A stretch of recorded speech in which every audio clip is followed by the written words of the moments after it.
Victoria, kung sakaling mawala ako, gusto ko ikaw ang magpatuloy sa proyekto ko. Hindi para sa pera, kundi para sa mga babaeng tinutulungan natin. Huwag mong hayaan na gamitin ito ng mga taong gahaman sa kayamanan. Ingatan mo sana ang sarili mo at lagi mong tatandaan na mahal kita hanggang sa huli kong buhay. Tumulo ang luha ni Maria. Ito ang patunay. Salamat, Miguel. Bulong niya. Kinagabihan, tinawagan ni Maria si Liam at pinakiusapang mag-usap sila. Liam, bigyan mo lamang ako ng 5 minuto. Hindi ako magsisinungaling sa'yo.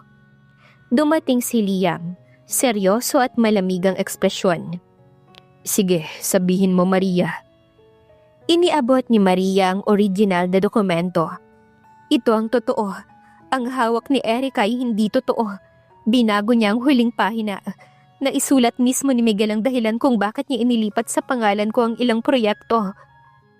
Tahimik na binasa ni Liam ang papel. Habang tumatagal, unti-unting nabubura ang galit sa kanyang muka. Napalitan ng pagkagulat at guilt. Hindi ko alam. Mahina niyang sabi. Akala ko, niloko mo ko ulit. Lumapit si Maria. Nanginginig ang boses. Hindi ko kailanman ginustong mawala ka, Liam. Ang tanging kasalanan ko lang ay hindi ko agad sinabi ang totoo. Saglit siyang tiningnan ni Liam at marahang hinawakan ang kamay niya. Ngayon, alam ko na at pangako, hindi ko na hayaang saktan ka ni Erica ulit. Ngunit bago pa sila makapagpahinga, biglang tumunog ang cellphone ni Liam. Isang tawag mula sa kumpanya. Sir, kailangan niyo pong bumalik kaagad. May nangyaring insidente sa main office. Si Erica po, nahuli sa CCTV na may sinusunog na mga papeles.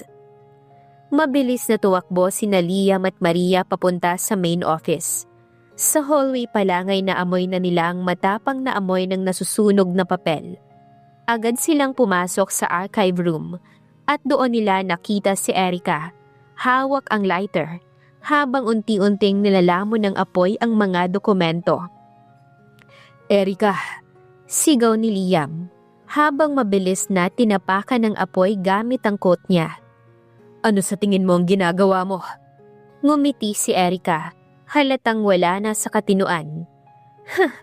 Ginawa ko lang dapat kong gawin, Liam. Hindi ko hahayaang sirain niya ng pangalan ko. Hindi mo alam kung anong pinagdaanan ko para makarating dito. Sinira mo na ang sarili mo, Erica. Sagot ni Maria, nanginginig ang tinig. Fake ang mga dokumentong pinakalat mo. At ngayon, sinusubukan mong sunugin ang ebidensya. Hindi mo na kami maluloko. Tumawa si Erica. Isang mapait na tawa na puno ng galit at pagkabigo. At sino ka para magsabi niyan, Maria? Ikaw na nagpakilala bilang ibang tao? Ikaw na inagaw lahat ng dapat ay akin. Ang posisyon, ang kumpanya, pati si Liam. Galit na sigaw ng babae. Lumapit si Liam at mariing nakatingin sa kanya. Hindi mo kailanman naging pag-aari ang kumpanya, Erica. At lalong hindi ako. Matagal ko nang alam kung sino ang tunay mong pagkatao. Isang taong hindi marunong magmahal, kundi puro ambisyon. Sandaling natahimik si Erica. Pero nang mapansin niyang may mga gwardyang paparating, bigla siyang lumapit sa mesa at hinawakan ng isang folder. Hindi pa tapos to.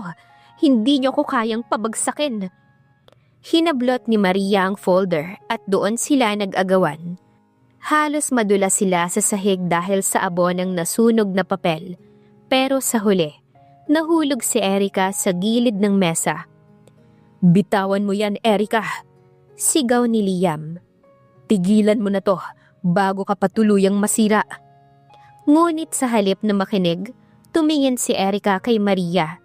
May luha sa mga mata ngunit puno ng galit. Akala mo panalo ka na? Pero tandaan mo, Maria, walang lihim na mananatiling lihim. Pagkatapos ay itinapon niya ang lighter sa natirang papel sa gilid.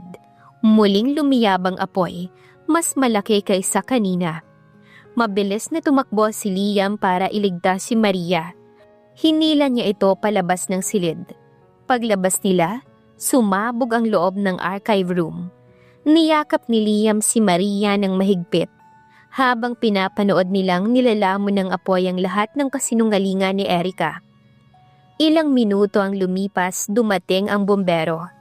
Lumabas si Erica, sugatan, luhaan, bit-bit ng mga gwardya. Bago siya tuluyang dalhin, lumingon siya kay Maria. Kung iniisip mong tapos na to, maghintay ka lang dahil may isa pang lihim na hindi mo alam tungkol kay Miguel. Natigilan si Maria. Isa pang lihim.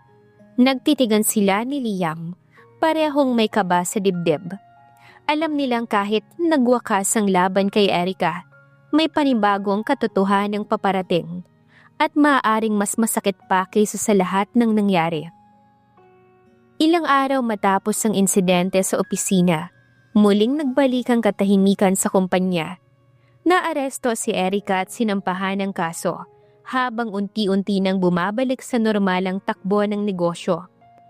Ngunit sa puso ni Maria ay hindi pa rin siya mapanatag.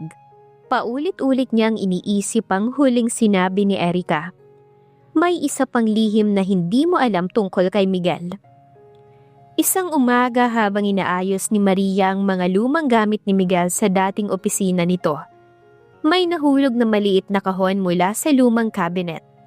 Sa loob nito ay isang USB drive at isang sulat. Nang buksan niya, halos mabingi siya sa lakas ng tibok ng puso niya. Para sa'yo, Victoria. Kung nababasa mo to, malamang wala na ako. Hindi ko na kayang itago pa ang katotohanan ito. Nang lahat ng ginagawa ko noon ay hindi lang para sa mga proyekto o sa mga bata, kundi para sa kapatid ko. Nanlaki ang mga mata ni Maria. Mabilis niyang inilagay ang USB sa computer. Lumabas ang isang video, si Miguel, maputla na pero may ngiti sa labi. Alam kong isang araw, makikilala mo si Liam. Huwag kang matakot magmahal ulit, Victoria. Pero may bagay kang dapat malaman. Lahat ng proyektong sinimulan ko, lahat ng perang inilaan ko sa mga research at foundation, ay nakapangalan kay Liam. Hindi ko sinabi sa kanya dahil ayokong maapektuhan ang relasyon ninyo kapag nalaman mong konektado ka sa pamilya namin mula pa nun. Tuluyan ang bumuhos ang luha ni Maria. Hindi totoo. Bulong niya. Lahat pala ng pinagdaanan ko may kinalaman kay Liam. Pagdating ni Liam sa opisina ay agad niya itong pinanood kasama si Maria. Tahimik silang pareho habang tumatakbo ang video. Sa huli, sinabi pa ni Miguel, kung dumating man ang araw na pareho kayong masasaktan dahil sa akin, sana'y piliin yung magpatawad. Dahil kung may natutunan ako kay Victoria, iyon ay ang magmahal ng buong puso kahit masakit. Pagkatapos ng video, matagal na hindi nagsalita si Liam. Sa wakas, huminga siya ng malalim at tinitigan si Maria. Ngayon ko lang naintindihan kung bakit parang itinadhana talaga tayong magkakilala, Maria. Lahat ng ginawa ni Kuya, parang daan para magkita tayo. Ngumiti si Maria kahit umiiyak. Pero Liam, paano kung mali ang lahat ng to? Paano kung ang pagmamahala natin ay bunga lang pala ng mga lihim na yan? Marahan siyang niyakap ni Liam. Mahigpit at totoo. Hindi ko kailanman nahayaan na sirain ang nakaraan ng ngayon. Ang mahalaga, nandito ka. Ikaw at ako, Maria. Hindi ang mga lihim ni Miguel.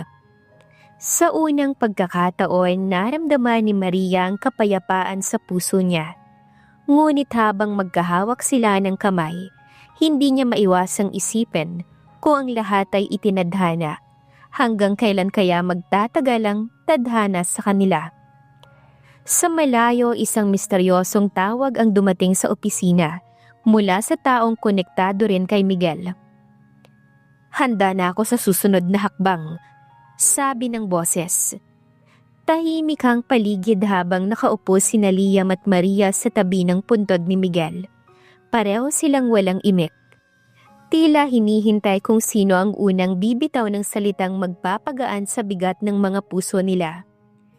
Miguel was my half-brother. Mahinang sabi ni Liam. Hindi ko alam noon pero bago siya mamatay, ipinaabot niya sa abogado ko ang lahat ng dokumento. Alam niya ron darating ang araw na magkikita tayo, Maria. Napasinghap si Maria, ramdamang paninikip ng dibdib. Kaya pala parang may koneksyon ka sa kanya noon pa. Nanginginig niyang itinuran. Pero bakit ako? Bakit ako ang pinili niyang lapitan? Dahil ikaw daw ang taong tunay na nagmahal sa kanya.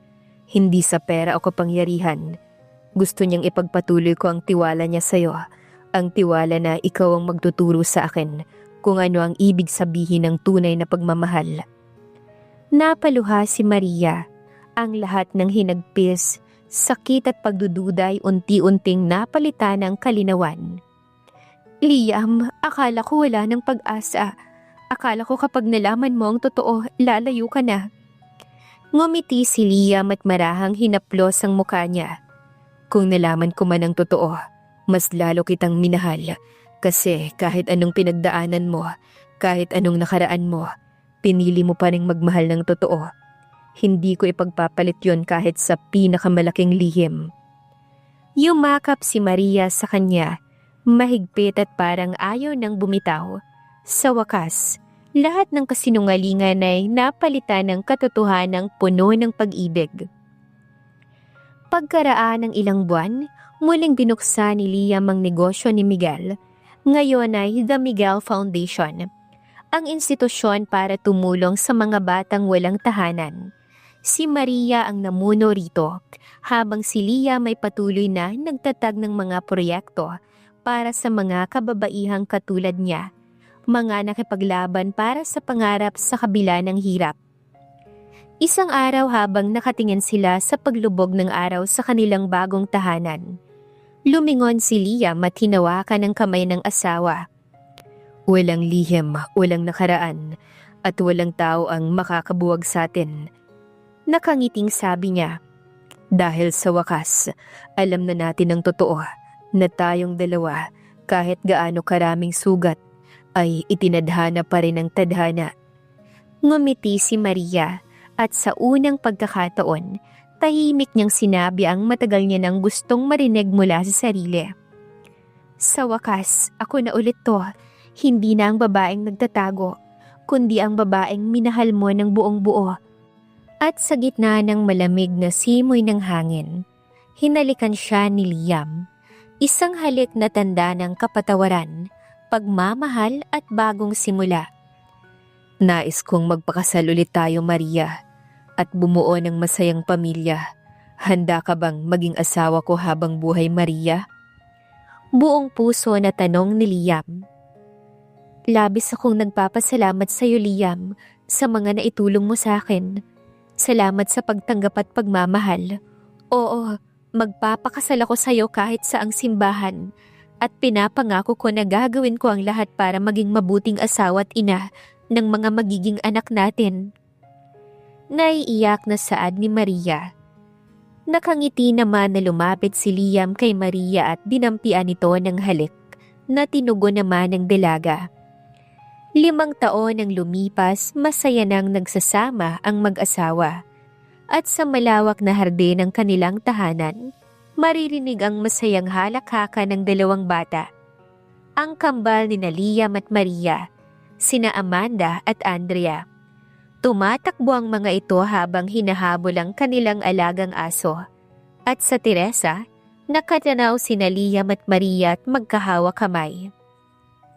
Hindi ko akalain, sabi ni Maria habang nakatingin sa mga anak nila, na darating ang araw na ganito na lang kasimple ang kaligayahan ko. Ngumiti si Liam sa bayakap sa kanya mula sa likod. Hindi simple yan, Maria. Iyan ang bunga ng lahat ng laban natin. Iyan ang kapayapaan na pinaghirapan nating abutin. May pagkamulat sa mata ni Maria habang nakatingin sa kalangitan. Minsan iniisip ko kung nakikita tayo ni Miguel mula roon, kung natutuwa siya sa lahat ng nangyari. Tumango si Liam at marahang pinisilang kamay ng asawa. Alam kong natutuwa siya dahil natupad ang hiling niya, ang makita tayong pareho na masaya, totoo at malaya. Habang lumulubog ang araw, nagsimulang umihip ang malamig na hangin. Sa gitna ng katahimikan, yumuko si Liam at hinalikan si Maria sa labi, na buong puso namang tinugon ni Maria. Mahal na mahal kita. Mahal na mahal din kita, Liam. Nakangiti at buong pusong saad ni Maria. Ang dating mga sugat ng nakaraan ay tuluyan ang naghilom. Ang dating mga lihim ay napalitan ng mga pangarap. At sa puso nila, iisa lang ang paniniwalaan nila na kapag totoo ang pag-ibig, kaya nitong buuin kahit ang mga pusong minsang nadurog. Gaya ng kwento ni Liam at Maria.